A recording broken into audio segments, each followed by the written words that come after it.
जय Hind. Worth knowledge channel में आप सब दोस्तों का हार्दिक स्वागत है।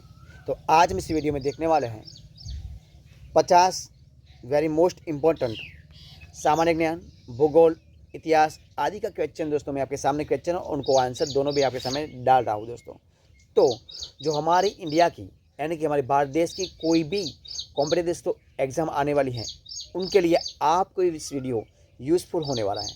तो इस वीडियो को आप जरूर देखें।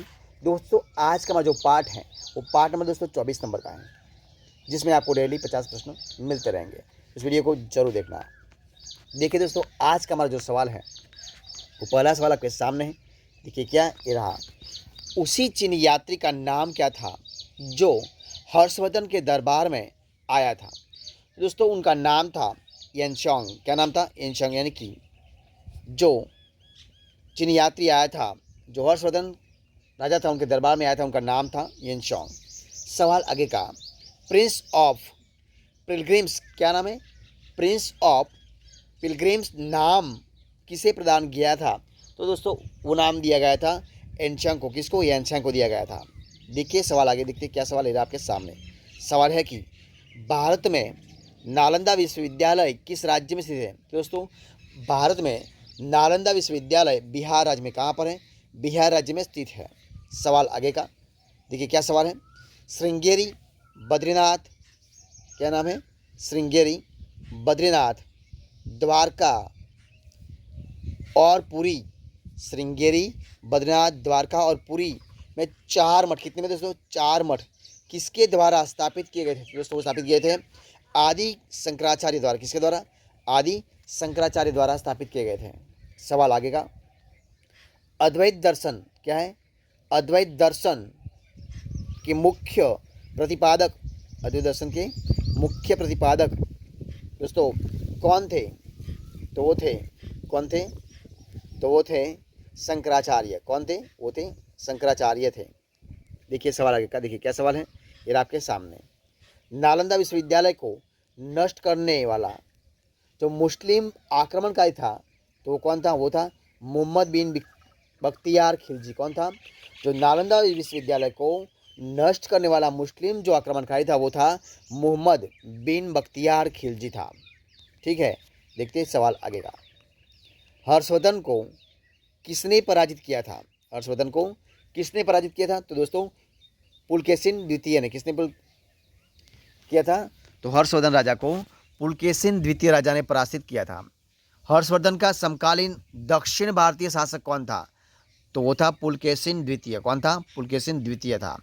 सवाल आगे का, ईस्वीसन 738 में, ईस्वीसन 738 में अरबों को किसने पराजित किया था? तो वो किया था प्रतिहारों ने। किसने किया था? प्रतिहारों ने किया था। हर्षवर्धन की आरंभिक राजधानी कहाँ थी? दोस्तों हर्षवर्धन की आरंभिक राजधानी थी थानेश्वर। कहाँ पर थी? थानेश्वर थी। सवाल आगे का, देखिए क्या सवाल है आपके सामने।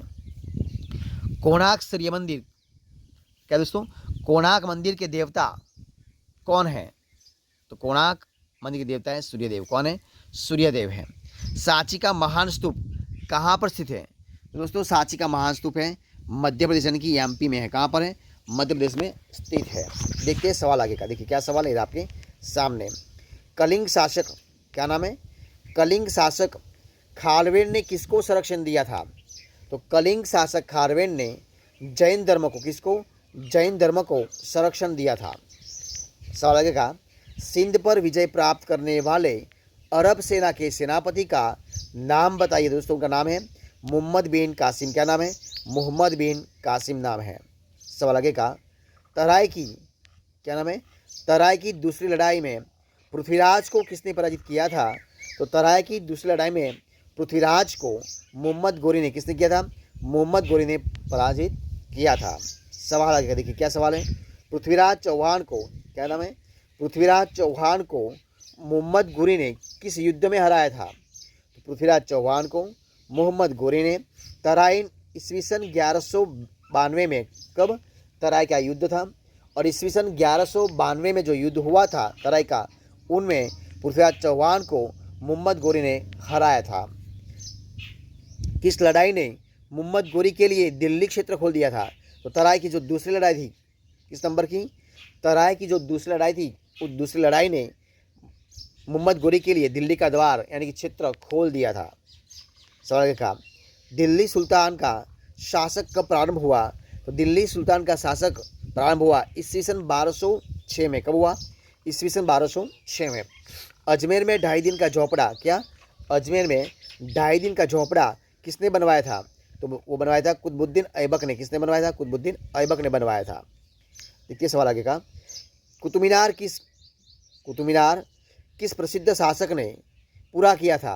तो कुतुब मीनार इल्तुतमिश ने पूरा किया था। दिल्ली के सुल्तान का पद संभालने वाले सबसे पहले बलबन किस सुल्तान का प्रधानमंत्री था? दिल्ली के सुल्तान का पद संभालने से पहले बलबन किस सुल्तान का प्रधानमंत्री था? तो दोस्तों वो था नासिरुद्दीन का। किसका? नासिरुद्दीन का प्रधान था। देखिए सवाल आगे का, दिल्ली सल्तनत क्या है? दिल्ली सल्तनत का उद्धारक कौन था? तो दिल्ली सल्तनत का उद्धारक था इल्तुतमिश। कौन था? इल्तुतमिश। सवाल आगे का, नियमित मुद्रा जारी करने वाला और दिल्ली को अपने साम्राज्य की राजधानी घोषित करने वाला दिल्ली का प्रथम सुल्तान कौन था? तो वो था दोस्तों इल्तुतमिश। कौन था? इल्तुतमिश था। सवाल आगे का, चंगेज खान ने जलालुद्दीन का पीछा करते हुए किसके शासनकाल में भारत की सीमाओं पर आक्रमण किया था? तो इल्तुतमिश। किसने किया था? इल्तुतमिश। प्रसिद्ध फारसी त्यौहार नवरोज का प्रवर्तन किसने किया था? तो वो किया था बलबन ने। किसने किया था? बलबन ने किया था। चहलगनी, देखिए क्या सवाल है, चहलगनी या फोर्टी के रूप में विख्यात टर्की सामंतों की शक्ति को भंग करने वाला बलबन प्रथम दिल्ली सुल्तान कौन था? तो वो था बलबन। कौन था? बलबन था। सवाल का, रजिया सुल्तान किसकी बेटी थी? रजिया सुल्तान जो थी वो किसकी बेटी थी? तो रजिया सुल्तान अल्तत यानी कि इल्तुतमिश की बेटी थी। किसकी थी? अल्ततमश यानी कि इल्तुतमिश की बेटी थी। वे दो वंश कौन है? वे दो वंशज कौन थे जिन्होंने खिलजी शासकों के से तत्काल पहले और बाद में शासन किया था? दोस्तों वो था गुलाम वंश और तुगलक वंश। कौन थे? गुलाम वंश और तुगलक वंश, दो वंश थे। देखिए सवाल आगे का, दिल्ली के खिलजी सुल्तान कौन थे? दिल्ली के खिलजी सुल्तान कौन थे? तो वो थे तुर्क। कौन थे? तुर्क थे। स्वयं को दूसरा सिकंदर यानी कि सिकंदर असानी कहने वाला सुल्तान कौन था? दोस्तों वो था अलाउद्दीन खिलजी। कौन था? अलाउद्दीन खिलजी। सल्तनत वंश की विशालतम स्थायी सेना जिसका भुगतान सीधा राज्य द्वारा किया जाता था वो किसने बनाई थी? तो दोस्तों वो बनाई थी अलाउद्दीन खिलजी ने। किसने बनाई थी? अलाउद्दीन खिलजी ने बनाई थी। देखिए सवाल लगेगा, देखिए क्या सवाल है, मलिक कपूर, देखिए क्या नाम है? मलिक काफूर। क्या नाम है? मलिक काफूर एक नाम है। तो मलिक काफूर जिसका जनरल था वो किसका जनरल था? तो मलिक काफूर वो अलाउद्दीन खिलजी का, किसका? अलाउद्दीन खिलजी का काफूर वो उनका जनरल था। मलिक काफूर किसका जनरल था? तो अलाउद्दीन खिलजी का। देखिए सवाल आगे का है, मदुरई तक, कहाँ तक? मदुरई तक सफलतापूर्वक बढ़ने वाला दिल्ली का जनरल कौन था? तो दोस्तों वो था मलिक काफूर। कौन था? मलिक काफूर था। देखिए सवाल आगे का, दक्षिण विजय करने का मिशन अलाउद्दीन खिलजी ने किसे सौंपा था? दोस्तों वो सौंपा था मलिक काफूर को। किसके सौंपा था? मलिक काफूर को। बाजार विनिमयन प्रणाली जो है उस प्रणाली किसके द्वारा आरंभ की गई थी? तो बाजार विनिमय प्रणाली वो अलाउद्दीन खिलजी द्वारा, किसके द्वारा? अलाउद्दीन खिलजी द्वारा आरंभ की गई थी। वह सुल्तान कौन था जिसने खलीफा के अधिकार को मानने से इनकार कर दिया था? तो दोस्तों वो सुल्तान कौन था? तो वो सुल्तान था अलाउद्दीन खिलजी जिन्होंने खलीफा के अधिकार को मानने से इनकार कर दिया था। सवाल देखिए आगे क्या सवाल है, किस कारण से मोहम्मद बिन तुगलक असफल व्यक्ति था? तो वह व्यावहारिक राजनेता नहीं था इसलिए।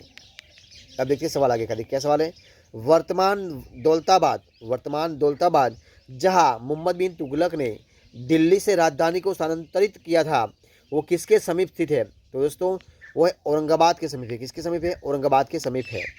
ब्राह्मणों पर भी जो जजिया लगाने वाला, ब्राह्मणों पर भी जजिया लगाने वाला दिल्ली का सुल्तान कौन था? तो था फिरोज शाह तुगलक। कौन था दोस्तों? फिरोज तुगलक था।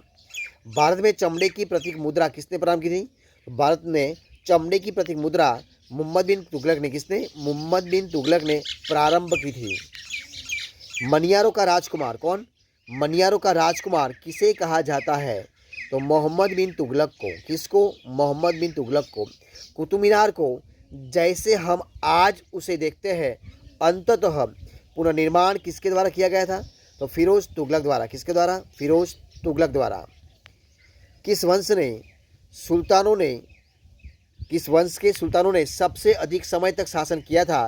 तो तुगलक वंश के। किसने? तुगलक वंश के। यात्री इब्न बतूता कहाँ से आया था? तो यात्री इब्न बतूता मोरक्को से आया था। कहाँ से आया था? मोरक्को से आया था। इब्न बतूता किसके शासनकाल में भारत आया था? दोस्तों इब्न बतूता मोहम्मद बिन तुगलक के समय में, यानी कि इनके शासनकाल में भारत आया था। लोधी वंश का संस्थापक कौन था? लोधी वंश का संस्थापक कौन था? तो बहलोल लोधी। कौन था? बहलोल लोधी। दिल्ली सल्तनत का राज्यकाल कब समाप्त हुआ? तो ईस्वी सन 1526 में। कब समाप्त हुआ? ईस्वी 1526 में। दिल्ली सल्तनत का अंतिम वंश कौन था? दिल्ली सल्तनत का अंतिम वंश क्या था? तो वो था लोधी वंश। कौन था? लोधी वंश। सूफी परंपरा क्या था? सूफी परंपरा में पीर से क्या आशय है? तो सूफी परंपरा में पीर से सूफियों का गुरु है। कौन है वो? सूफियों का गुरु है। दोस्तों इस वीडियो का लास्ट सवाल देखिए, क्या सवाल है आपके सामने। सूफी आंदोलन मूलतः कहाँ से प्रारंभ हुआ था? तो वो हुआ था फारस यानी कि पर्सिया से। कहाँ से हुआ था? फारस यानी कि पर्सिया से। दोस्तों ये थे हमारे आज की वीडियो के 50 क्वेश्चन। तो अगर आपको मेरा इस वीडियो अच्छा लगा हो, पसंद आया हो, यूजफुल लगा हो, तो वीडियो को लाइक कीजिए, कमेंट कीजिए, आपके दोस्तों में शेयर कर दीजिए। और लास्ट में आपने अब तक इस चैनल को यानी कि वर्थ नॉलेज चैनल को सब्सक्राइब नहीं किया है तो उनको सब्सक्राइब कर लीजिए। और हमारी इस वीडियो को फर्स्ट से अंत तक देखने के लिए आपसे दोस्तों का मैं दिल से बहुत बहुत धन्यवाद करता हूँ। फिर मिलेंगे एक नए वीडियो के साथ, नए टॉपिक के साथ। तब तक बने रहे। जय हिंद, जय भारत।